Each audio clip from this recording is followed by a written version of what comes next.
Hey guys, Scott McGee here from the Sisu Way. I'm gonna make a video of a do-it-yourself chest freezer, ice bath, Wim Hof hack. This is something I've been doing for quite some time, and it's kind of a new thing and not that popular, but there's some things I learned and some things that work, some things that didn't work, and I've been getting a lot of questions about it online, and so I'm gonna make this video to hopefully help you guys if you're interested in doing this. Also, in addition, shout out to Matt Vincent and Brian McKenzie. They have awesome videos explaining their do-it-yourself hacks on how to do a chest freezer. So hop on YouTube and check theirs out as well. Part of the motivation for me doing this one. So to start, this is, I almost forgot because I've wrapped it, but this is a Kenmore 19.8 cubic feet chest freezer. I actually got this on sale during I forget, some holiday. I got on sale. I think it was through Sears. I got it brand new, delivered, taxes, everything. Was probably around 500 bucks. So I know you can get it on Craigslist or buy some used, or another way to look at it is go to some of the restaurants. Some restaurants that are closing out, go hit them up, maybe try and get a cheaper one. But that's what I did, and I got it brand new, and that's how. That's what this is. All right, so again, this is the 19.8 cubic feet. You can kind of see how big it is. I ended up going with this size because one, I have the space for it, and two, it's bigger than the other ones. I've been in a 14 cubic foot one, 17. They all work fine. It just depends on what you want to do with it. I wanted to have this one because I wanted to be able to get my full body in there. I'm 6'2", about 215 for you guys out there. I know there's giants out there that are wondering if they can get in here. I think so. If you can sit on an airplane seat or bus or baseball game, you're good. You might just have to shrink down a little bit. To give you guys an idea on the size, the width of this one is about 28 inches. And then the width of the interior is 22 inches. And to go over the height, it's about 31 inches minus, I got to add half an inch from my flooring here. And then the interior, I estimate is probably about 25 inches or so. Now the length of the interior of, looking at about 67, 68 inches. And for the overall length of this particular model, it's about 73.5 inches. One of the considerations for this is if you're going to be doing it alone, or if sometimes you're going to do it with a buddy or a friend. I can fit 2 people in here. A few other considerations with the size that I found is the volume of water and how long it takes to cool. And then also one of the things you got to realize, you see here I have the water down about 6 inches from the top, and that's because when I get in there, there's still a little bit of room left over. But I leave the room so that if for some reason I want to get 2 people in there, there's room for the water volume to go up. But the more water, the longer it takes to cool. When you first get it set up, one of the first things I did was, and you can't tell because I have water and ice in there now, but I took 100% waterproof caulking and I sealed every edge on the interior of this, along edges, along the little step thing here. Even if it didn't look like it, I put on there. I got some white sealant so you can't really tell. The other thing is, if you come over here, I have it hooked up to this timer, and then this timer is hooked up to this electrical box, and it's all grounded. A little bit about the timer is that takes some practice to figure out when to set it. So obviously when you first get it, you plug it in, you think it's going to get cold in like 2 hours. It doesn't. Especially if one this big, it takes a while. The volume of water, and I know there's a whole scientific equation on how fast that stuff freezes. But I plugged it in. I filled it up with hose water, which is probably about 70 degrees, and then plugged it in, and then waited till it got cold. It didn't get cold right away. Like 2 days later, it was still like 60 degrees, 50 degrees. And so I ended up going to the store and getting blocks of ice, and just got a few of those and threw them in there, and it kind of sped up the process. I think it actually helped out the chest freezer. So once it was set at a certain degree, I toyed around with the timer, and then it would only be on at night for maybe 4 hours. And over time I figured out what the best amount of time was. Obviously you see my chest freezer, it was white, I mean it still is, but I can't have a white chest freezer in my backyard. I gotta have everything black, and so I've made this black, and I call it black ice, the black ice bath. Now the way I did that, there's a lot of options on how to decorate or design or customize your chest freezer. The way I picked was specific to me and the look I wanted to go for, and something that makes me feel good about coming out here and getting in the ice. And so this is wraps. I got some stuff online and I wrapped it myself. And if you look closely, it has like this, almost like a black wood finish to it. It's wrapped all around. I didn't do the back. I'm actually missing a piece over here because I ran out of wrap. You don't necessarily need to do the certain parts that you're not going to see. Another thing I did is, if you look down here, this whole plastic piece and these bolts, this is all this stuff I painted. I painted that black, and then I painted the cap over here.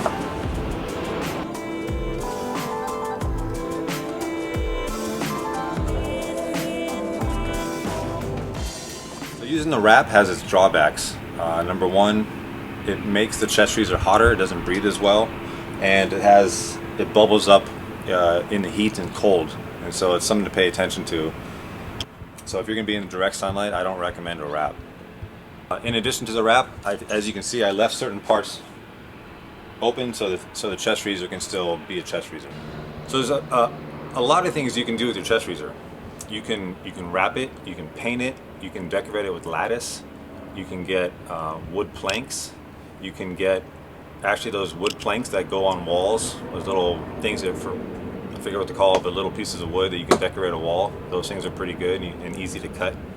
You can take them off pretty easily as well, so you can customize it to match your area however you see fit.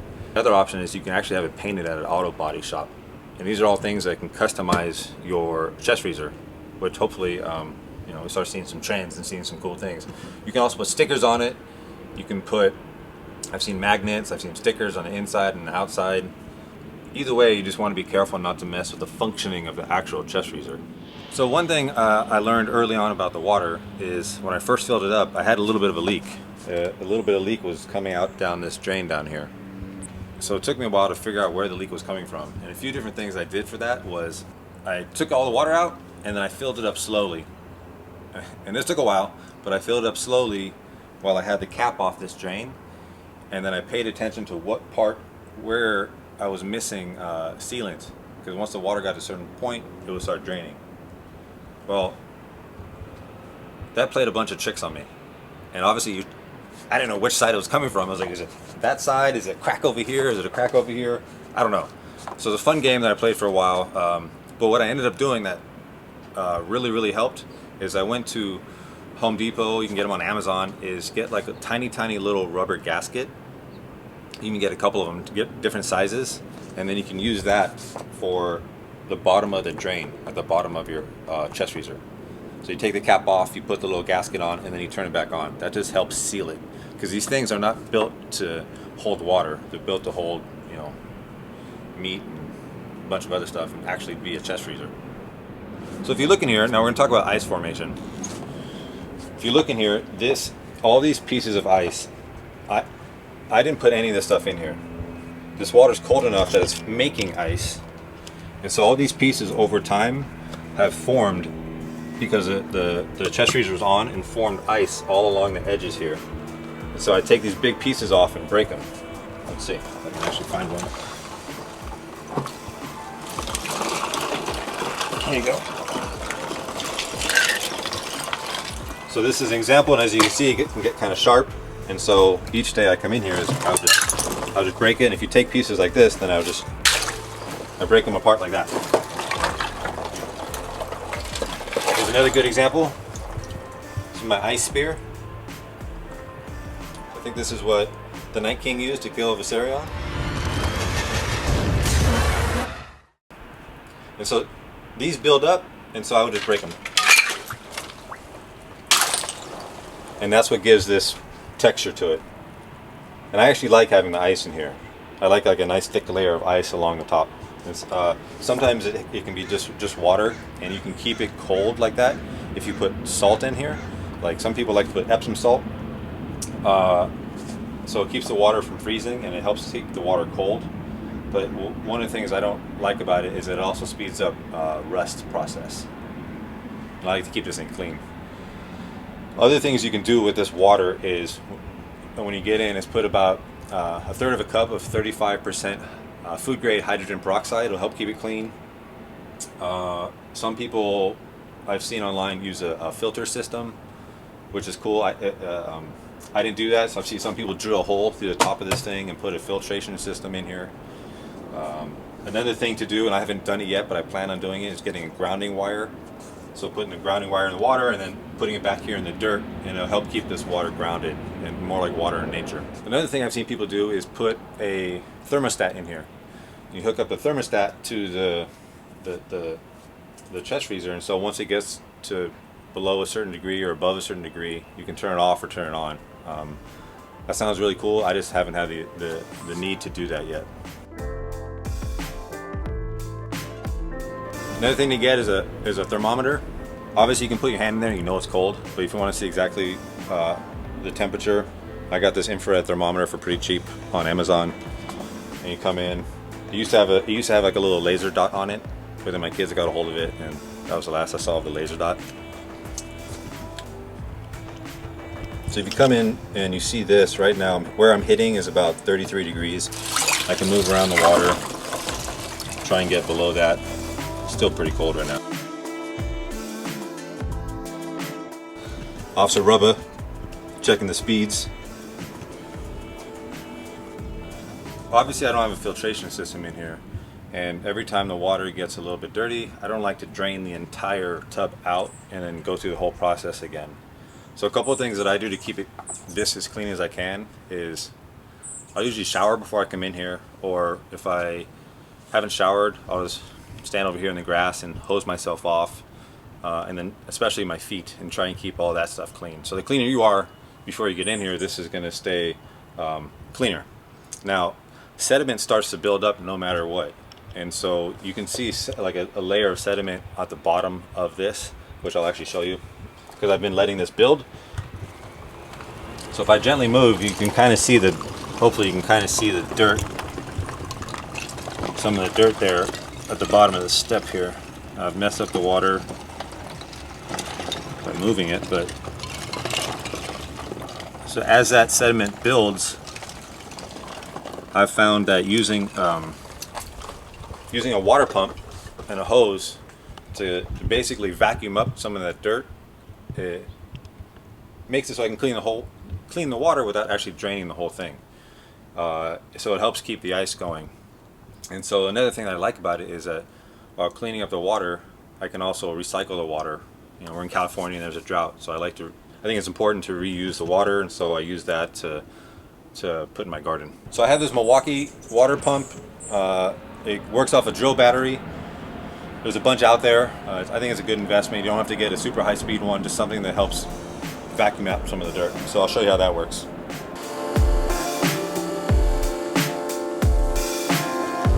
Going to answer some of the questions I've gotten on Instagram when I made a post about it that I was going to do a video. Hashtag bad dad, is that plugged in? Very good point. Whenever I get in this, or anyone gets in it, it's very important to unplug it. You don't want to get in this thing that's electrical, could be electrically charged, and you're in a body of water, especially during a lightning storm. So I unplug it. I make sure to plug it right back in when I get out. It's become part of the habit of using this. Boondock 94. Any specific health benefits for a boxer? I've heard for recovery, but anything else? Yes, for a human, not just a boxer. There's a ton of benefits here, and I'll get into that in a second. DKK 718. Where do you get the ice from? It forms. This thing is so cold that it's forming its own ice.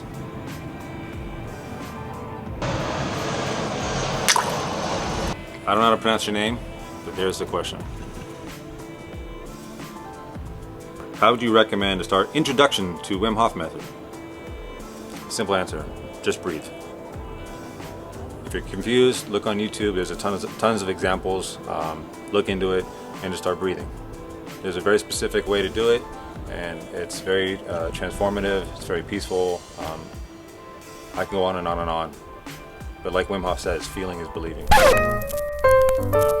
He doesn't say that. He says feeling is understanding.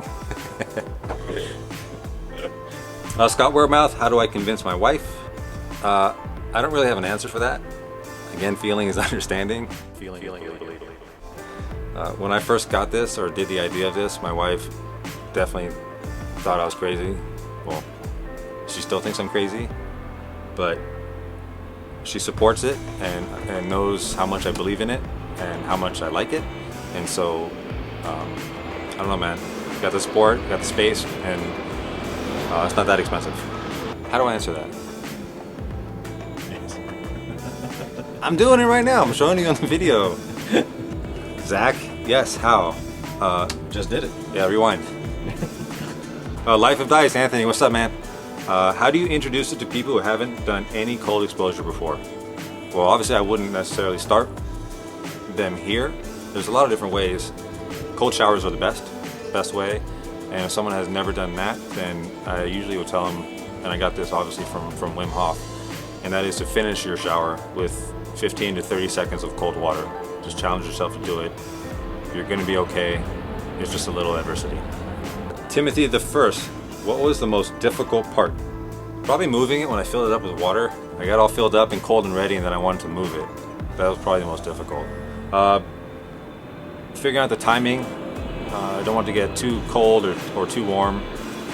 And then chasing down my leaks. So Jeff Williams and Tyler effing Stone. Tyler, you and Jeff are probably giants. Humongous humans. You guys can fit in this. You just have to go sideways. No, but pay attention to the width here. Some of them come in different sizes again, but one way to do it is go to the store and jump in some. But to give you an idea, I mean, this is, you know, it's got some width to it, so I think you boys could fit in this. Another thing I wanted to point out actually about the size is that some of the bigger chest freezers and more cubic feet are longer and a little bit lower, and some of the other ones might be shorter but higher. So that's another thing to think about. At first, when I got in here and I sat down, I could only get the water up to my, I don't know, my chest level. And so I've had to toy around with the water levels and then certain positionings to be able to lay back to get the water up to above my clavicle and above some of these lymph nodes here. So that's another consideration. I don't know how to say your name, but I'm gonna answer your question on what was the total cost in the setup. So I don't know the total number, but the chest freezer was about $500, $550, taxes and delivered. The wrap was probably, I have no idea, but it wasn't too expensive. So again, the timer was pretty cheap. The thermostat are pretty cheap. You can get one that floats in there. Overall, I think for the price of, if you're into ice baths, and this is a in long term, a far cheaper version than getting bags of ice all the time.